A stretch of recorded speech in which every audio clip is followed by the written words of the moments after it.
오늘은 누가복음 23장에 억지로 지워진 십자가와 울음이라는 제목으로 함께 말씀을 생각해 보도록 하겠습니다. 예수님의 죄 없음을 3번씩이나 선언했던 빌라도가 결국 무리들의 강압적인 요구를 이기지 못하고 바라바는 놓아주고 예수는 그들 뜻대로 하도록 이제 넘겨줍니다. 오늘 본문은 그들이 예수를 골고다 언덕으로 이제 끌고 갈 때 있었던 일에 대한 내용입니다. 먼저 오늘 26절을 보면 시몬이라는 구레네 사람이 등장하고 있습니다. 이 사람에 대해서는 별로 알려진 것이 없지만 억지로 십자가를 지게 된 것으로 우리에게 잘 알려져 있습니다. 구레네는 아프리카 북쪽의 해안 도시로서 알려져 있습니다. 그 지역에 그리스 말을 하는 또 사용하는 유대인이 많이 거주하고 있었다고 하는데 시몬도 그 유대인 중에 하나라 추측이 됩니다. 이 사람이 시골에서 예루살렘으로 오는 길에 예수를 끌고 가는 그 사람들에게 붙들려 억지로 십자가를 지고 이제 예수를 따라가게 됩니다. 시몬은 유월절을 지키기 위해 예루살렘으로 가던 길이었는지도 모르겠습니다. 그러한 그가 붙들려 억지로 십자가를 지게 된 것은 아무도 그가 건장했기 때문에 체형적으로나 외형적으로나 건강해 보였기 때문일 것입니다. 하지만 어찌되었건 시몬의 입장에서는 전혀 원하지 않던 십자가를 강제로 지고 지금 예수님을 따르게 되었습니다. 이것을 우리가 흔히 말하는 단순히 재수가 없는 일, 운이 나쁜 일, 그것으로 우리가 여길 수 있겠습니까? 또한 본문에 보면은 십자가를 지고 골고다를 향하는 예수님 주변에 시몬만이 아니라 백성과 예수를 위하여 가슴을 치며 슬피 우는 여자의 큰 무리가 따라왔다고 말씀합니다. 시몬은 이들 무리와 함께 예수님과 가까이 있다가 예수님 대신 십자가를 지게 되는 것입니다. 시몬이 어떤 이유로 십자가를 지고 끌려가는 이 예수님 가까이에 있게 되었는지는 분명하지는 않지만 한 가지 우리가 생각해 볼 수 있는 것은 주와 함께 오게도 죽는 데에도 가기를 각오하겠다던 그 베드로를 포함한 모든 제자들은 지금 도망치고 없는 상황입니다. 그리고 그 자리에 지금 시몬이 가까이 있다가 십자가를 대신 지고 나아갔다는 사실입니다. 또한 무리들이 예수를 잡아 끌고 대제사장의 집으로 들어갈 때 베드로는 멀찍이 따라갔지만 시몬은 가까이에 있었다는 점도 비교하여 생각해 볼 내용입니다. 물론 시몬이 예수님을 생각하고 가까이에 있었는지 아니면 단지 시골에서 예루살렘으로 가던 길에 우연히 십자가를 지고 끌려가는 예수님의 행렬을 마주친 것인지는 다 알 수는 없습니다. 하지만 어쨌든 제자들은 지금 도망치고 없는 자리에 시몬이 있다가 대신 십자가를 지게 된 것은 자기 십자가를 지고 예수님을 따르는 신앙이 과연 어떤 것인가를 생각해 볼 수 있는 내용입니다. 그런데 이것을 두고 베드로보다 시몬이 더 낫다거나 예수님을 가까이 따라갈 때 억지로라도 십자가를 질 기회가 생긴다는 의미로 이해하기에는 무리가 있을 것입니다. 누가가 그런 의도로 시몬의 이야기를 하고 있는 것은 아니기 때문입니다. 성도 여러분, 우리는 스스로 십자가를 지고 예수님이 가신 그 고난의 길로 과연 갈 수 있겠습니까? 내 의지와 열심을 가지고 나아갈 수 있는지에 대한 물음입니다. 사실 우리는 십자가를 자진해서 진 사람들이라고 말할 수가 없습니다. 오히려 피하고 싶은 것, 멀리하고 싶은 것, 이것이 사실 우리의 숨겨진 마음인지도 모르겠습니다. 우리가 지금 십자가를 지고 예수님을 따르는 그 믿음의 길에 있는지도 우리는 늘 의심이 되긴 하지만, 사실 우리는 본래적으로 나 자신에게 조금이라도 불리하거나 해가 된다면은 피하려는 그런 모습들을 누구나 가지고 있습니다. 그런 우리가 자진해서 십자가를 지는 일은 없다고 보는 것이 옳습니다. 그런데도 만약 십자가를 지고 예수님을 따르는 길에 우리가 지금 있다면 그것은 시몬의 경우처럼 억지로 지고 있는 것이 아닌가 우리는 한번 생각해 봐야 합니다. 억지로 지고 있다는 것이 운이 없다, 재수가 없다 라고 불평하며 할 수 없이 십자가를 지고 예수를 따라가고 있다는 것이 아니라, 십자가는 결코 우리가 스스로 자진해서 질 수 있는 것이 아니라는 뜻입니다. 내가 원한다고 해서 그 십자가를 내 의지대로, 내 열심으로 결코 질 수 없다라는 의미입니다. 그렇기 때문에 나는 십자가의 피를 믿습니다, 십자가를 지고 어디든지 가겠습니다 라는 말을 사실 쉽게 할 수가 없는 것입니다. 생각해 보십시오. 만약 십자가가 얼마든지 우리 스스로의 의지와 결단으로 질 수 있는 것이라면 제자들은 아마 도망가지 않았을 것입니다. 베드로도 예수님을 아마 부인하지 않았을 것입니다. 하지만 우리의 결단과 각오와 의지로도 감당할 수 없는 것이 이 예수님의 십자가이기에 믿음이든 구원이든 그 어떤 것도 우리의 행함과는 무관한 것으로 사실 증거되어야 합니다. 그렇다면 시몬이 억지로 십자가를 지고 예수를 따라갔을 때 내가 십자가를 지고 예수를 따랐다라고 과연 말할 수 있을까요? 만약 시몬이 아예 예수님에게 마음을 두지 않은 사람이었다면 자신이 당한 일을 재수 없는 것으로, 그냥 운이 나쁜 것으로 치부하고 말았을 것입니다. 괜히 걸려서 왜 이 고생이냐 하며 그냥 갔을 것입니다. 하지만 예수께 마음을 둔 사람이라면 어떨까요? 십자가를 진 것을 자신이 한 일로 분명 간주하지는 않을 것입니다.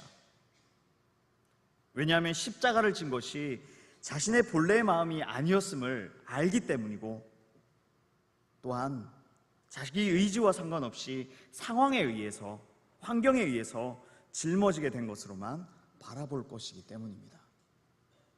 그러기에 내가 십자가를 집니다 라는 말이 사실 나오지 않는 것이죠. 사도 바울은 고린도전서에서 이렇게 고백하고 있습니다. 고린도전서 9장 16절 말씀을 우리 같이 한 번만 읽어보면 좋겠습니다. 고린도전서 9장 16절 말씀입니다. 시작.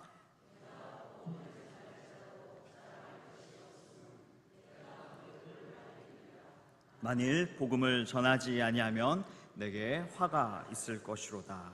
아멘. 복음을 알고 복음을 전하는 사람의 특징 중에 하나는 과연 무엇이겠습니까?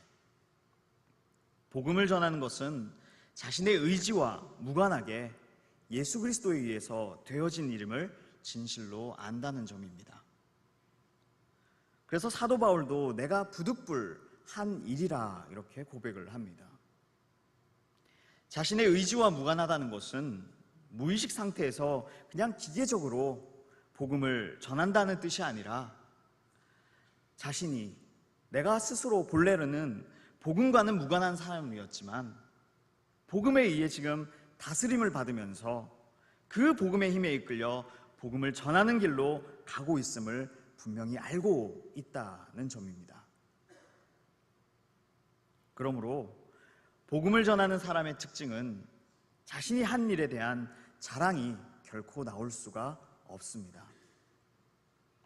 왜냐하면 이 모든 것들이 부득불 하는 일임을 알고 있기 때문입니다. 부득불할 일임이라는 것은 억지로라도 하게 될 수밖에 없는 일이라는 뜻입니다. 자신을 다스리는 예수님에 의해서 하게 되는 것이 바로 복음 전하는 것이기 때문에 예수님의 의지에 의해서 억지로라도 우리는 하게 된다는 뜻입니다. 때문에 무엇을 했다 해도 우리가 한 일은 없으며 또한 당연히 자랑할 일도 없게 됩니다. 때문에 자원해서 한 것과 시몬처럼 억지로 하게 된 것을 따로 구분하여 생각할 필요는 없습니다. 성도가 자원해서 한 것이 있다면 자원하는 그 마음까지도 어떻습니까? 본래 자신의 마음이 아니다라는 것을 알기 때문입니다. 주님께서 그 마음을 부어주셨고 허락하셨기 때문임을 고백하게 되는 것이죠. 십자가를 지는 일에 누가 자원을 하겠습니까?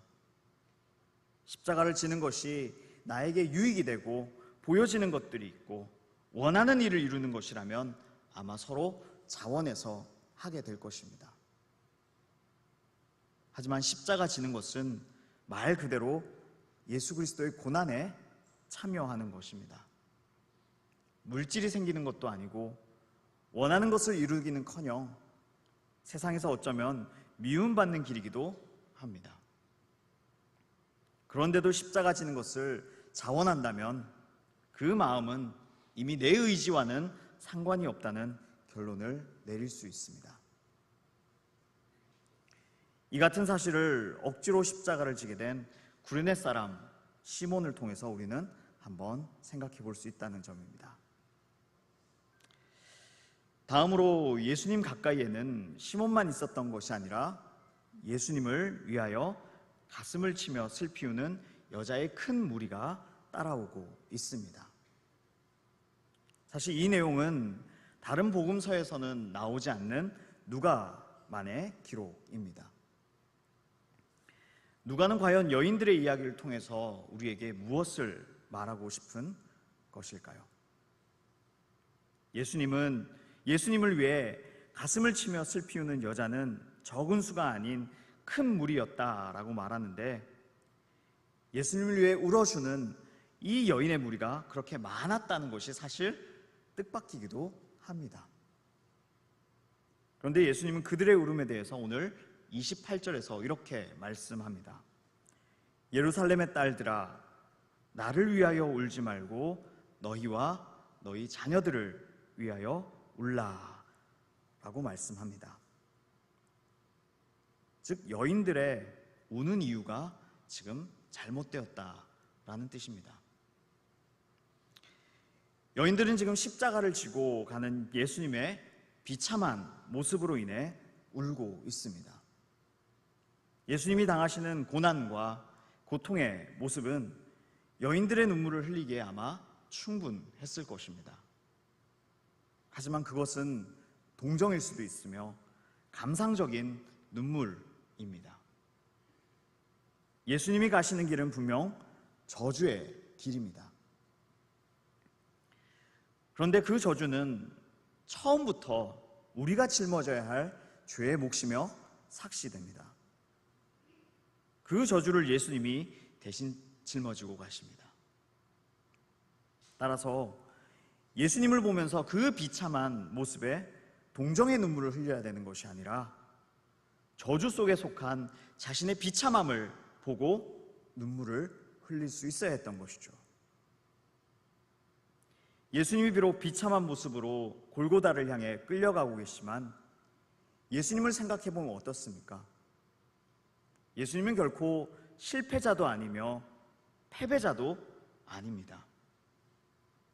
끌려가신 것 자체가 하나님의 일을 이루시기 위함입니다. 즉 예수님은 하나님이 맡기신 일에 지금 철저하게 순종하고 계십니다. 그런데 여인들은 예수님의 일에 대해서는 알지 못하고 현재 당시의 상황과 환경만을 보고 몰두하고 있습니다. 자신들이 어떤 존재인가 생각하지 못한 채 예수님의 고난만 바라보며 눈물을 흘립니다.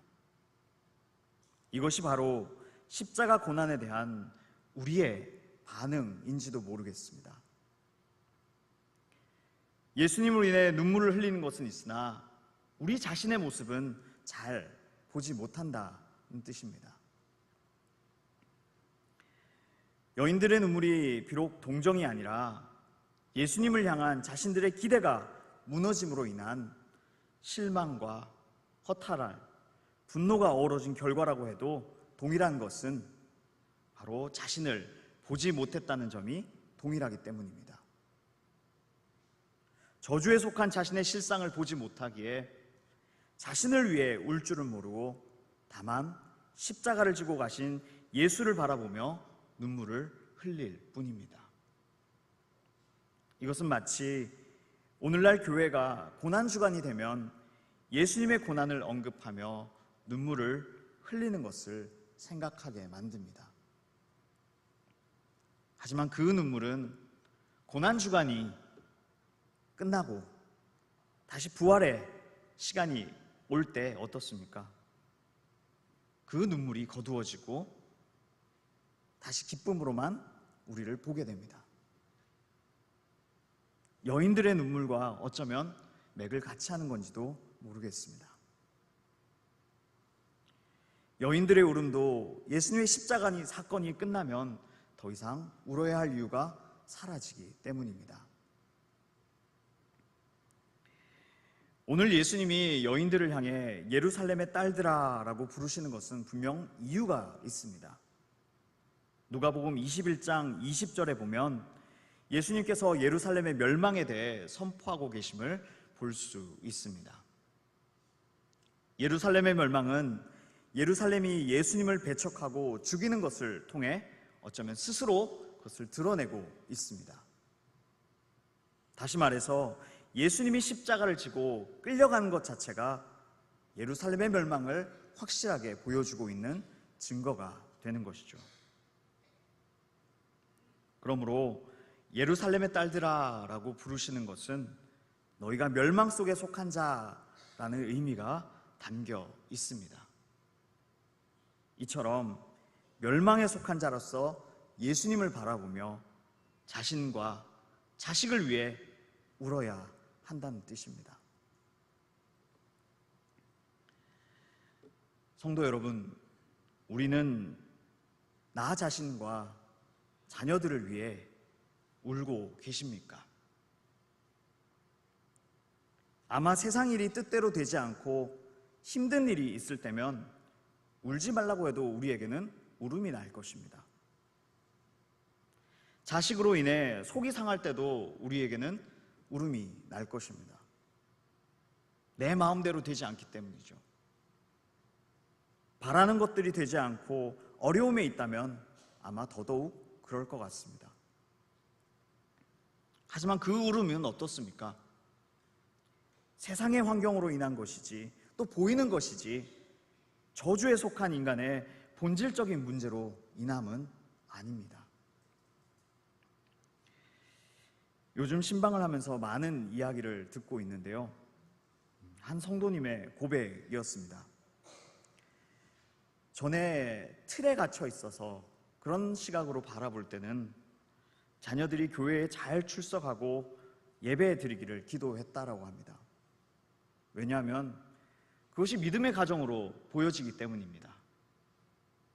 사람들에게 보여지는 것이 중요하기에 내 자녀가 교회에 와서 당연히 예배 드리고 함께 신앙생활을 했으면 좋겠다라는 마음이 있었다는 것이죠. 그런데 이제는 그것이 아닌 자녀들이 진실로 불쌍하게 느껴진다는 그런 고백이었습니다.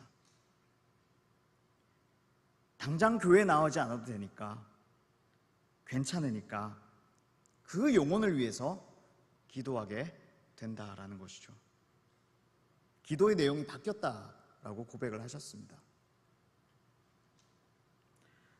사실 부모로서 자녀가 잘 되고 행복을 원하는 것은 인지상정입니다.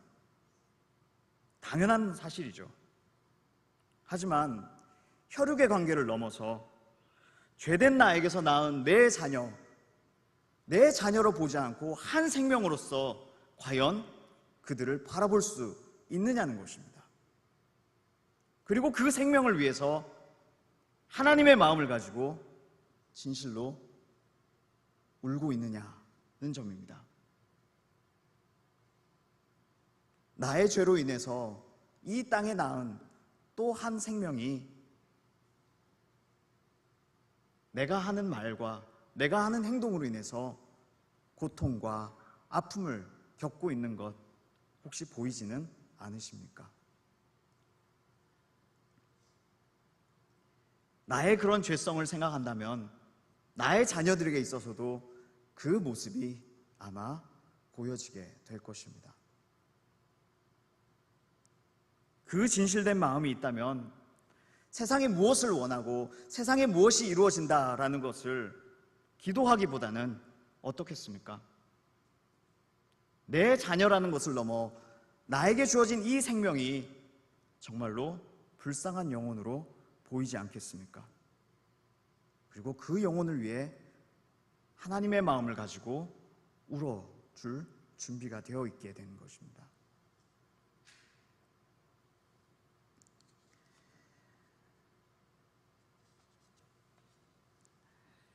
자녀의 관계를 넘어 그 영혼을 위해 지금 불쌍한 마음으로 울고 계십니까?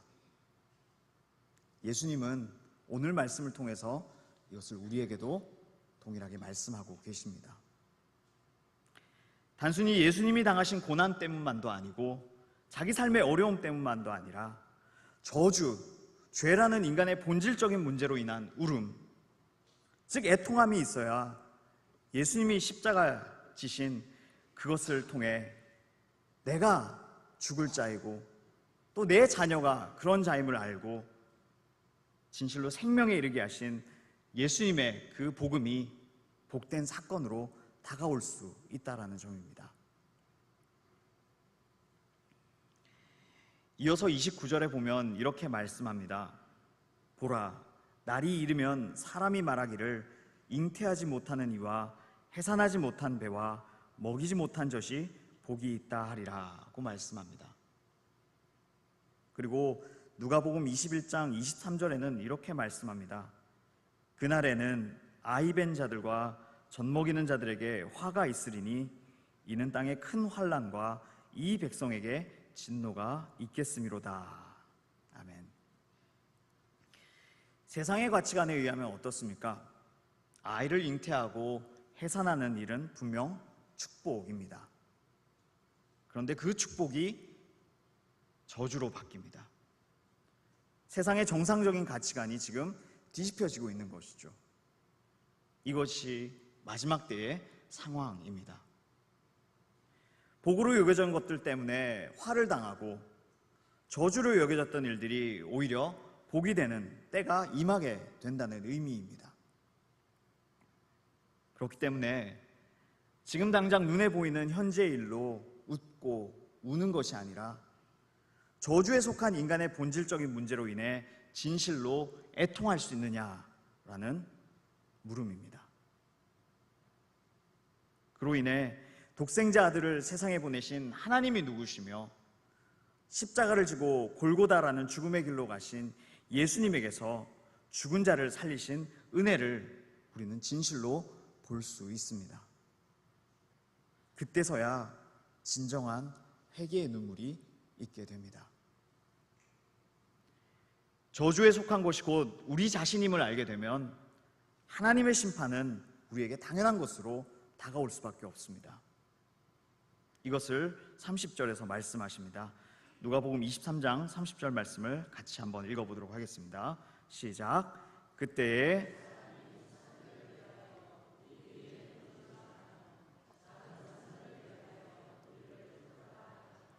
아멘. 사실 이 말씀은 호세아 10장 8절의 말씀을 인용한 부분이기도 합니다.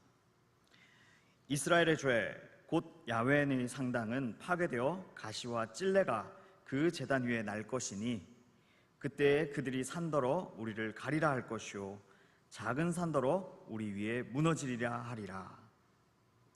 이 호세아 말씀을 반영하고 있는 것입니다. 호세아서의 내용은 산당에서 우상을 섬김으로 하나님의 진노를 쌓았던 이스라엘이 하나님의 진노와 저주로 인해 심판을 받을 때 그 심판이 너무 무서워서 차라리 산이 우리 위에 무너져 죽는 것이 낫겠다라고 지금 호소하는 모습입니다. 하나님을 배반한 자가 그토록 큰 것처럼 하나님이 보내신 아들 예수를 배척하고 죽이는 이 예루살렘의 죄 또한 산이 덮어져서 죽는 것이 나을 정도로 크다라는 의미입니다. 그 죄를 예수님이 지금 지고 가시고 계시며 그것이 바로 십자가입니다. 예수님은 31절에서 푸른 나무에도 이같이 하거든 마른 나무에는 어떻게 되리오? 라고 말씀하십니다. 여기서 푸른 나무는 예수 그리스도를, 마른 나무는 예루살렘의 딸들을 가리키는 것으로 볼 수 있습니다. 그렇다면 이 말씀은 하나님이 죄 없으신 예수님조차 십자가의 길로 가게 하실 정도로 죄와 심판에 대해 철저하시다면 죄 가운데 있는 우리를 향한 심판은 얼마나 철저할지는 십자가로 충분히 짐작할 수 있게 됩니다. 말씀을 좀 정리하도록 하겠는데요, 오늘 구레네 시몬이 억지로 십자가를 지고 간 것처럼 예수님은 우리를 억지로라도 죽음의 자리로 끌고 나오실 것입니다. 그리고 그 자리에서 우리 자신의 죄와 우리 자신의 죽음을 직접 보게 하실 것입니다. 죄로 인한 하나님의 저주와 심판이 얼마나 무서운가를 알게 하시고 그 같은 우리를 살리신 예수님의 용서가 또 은혜가 얼마나 풍성하고 넘치는 것인가를 우리에게 알게 하십니다. 그리고 그 은혜가 넉넉함이 되는 삶을 맛보게 하실 것입니다. 예수님은 성령님을 통해 우리를 십자가 아는 자가 되게 인도하십니다. 그리고 내가 원하는 삶의 길을 추구하는 것이 아니라 예수님이 가신 그 길에 순종할 수 있도록 우리를 이끌어 가십니다. 때문에 이 모든 행하심은 나에게서 나올 수 있는 것이 아니라 주께서 행하시는 일들입니다. 이것이 하나님의 뜻을 이루시는 주의 일입니다. 우리가 원하는 인생은 결국 이 땅에 사라질 것에 지나지 않습니다. 유한하다는 뜻입니다. 때문에 우리에게 있어서 십자가만이 오직 유일한 길이요, 진리요, 생명이 될 수 있는 것입니다. 이 십자가를 든든히 붙잡고 나아갈 수 있는 성빈교회 성도분들 되시길 다시 한번 간절히 소망하고 축복합니다.